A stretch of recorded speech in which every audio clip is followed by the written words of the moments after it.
திரிகோணாசனம் என்று சொல்லக்கூடிய இந்த பயிற்சியில் கிட்டத்தட்ட 6 நிலைகள் இருக்கு. அதுல 3வது நிலையை தான் இப்ப நாம பார்க்க போறோம். இது எப்படி பண்ணணும்னா 2 கால்களையும் கிட்டத்தட்ட ஒரு 1 மீட்டருக்கு உங்களுடைய கால் கிட்டத்தட்ட ஷோல்டர் லெவலுக்கு வெளியில இருக்கிற மாதிரி முதல்ல கால்களை வச்சுக்கணும். முக்கியமா கவனிக்க வேண்டியது உங்களுடைய கால் விரல்கள் நேரா இருக்கணும், எதிரில் பார்த்த மாதிரி இருக்கணும். இது அடிப்படை.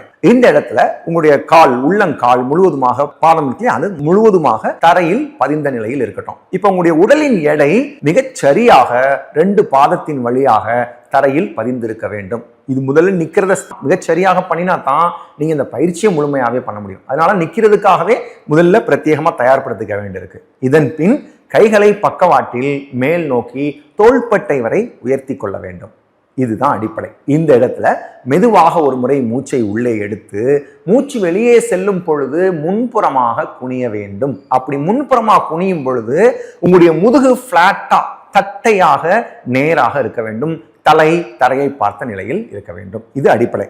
இந்த இடத்தில் மிக மெதுவாக சுவாசத்தை உள்ளே எடுத்து மூச்சு வெளியே செல்லும் பொழுது ஏதேனும் ஒரு புறம் திரும்பி கை விரலால் எதிர்பக்க காலின் விரலை தொட வேண்டும். மேற்கூரையை பார்த்த நிலையில் இருக்க வேண்டும். எங்கிருந்து மூச்சை உள்ளே எடுத்தபடி மைய நிலைக்கு வர வேண்டும்.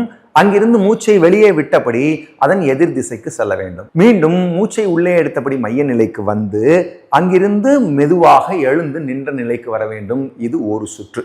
இதுக்கு திரிகோணாசனம் 3ஆம் நிலை என்று பெயர். இது போல ஏகப்பட்ட நிலைகள் இருக்கு. இது 3ஆம் நிலை. இதை ஒருவர் 5 சுற்றுகள் வரை செய்து பலனடையலாம்.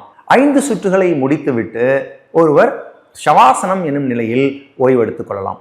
இதன் முக்கிய பலன் என்ன அப்படின்னு பார்த்தா, பொதுவாகவே இந்த முடக்குவாத பிரச்சனையில தொட்டாலே வலி என்று சொல்லக்கூடிய வேதனை உண்டாகும், அல்லது ஏர்லி மார்னிங் ஸ்டிஃப்னஸ் என்று சொல்லக்கூடிய அதிகாலையில் 3 மணி முதல் 4 மணி வரை வலி தொடங்கி கிட்டத்தட்ட 2 மணி நேரம் 3 மணி நேரம் நீடிக்கும். இதுதான் ஆர்த்ரைட்டிஸோட அடிப்படையை. ஸோ அந்த மாதிரி நபர்களுக்கு இது நேரடியான ஒரு தீர்வாக அமையும். இது போக இன்னொரு 11 பயிற்சிகள் இருக்கு. இது ஒரு பயிற்சி. ஸோ இதை நண்பர்கள் செய்து பயனடையலாம்.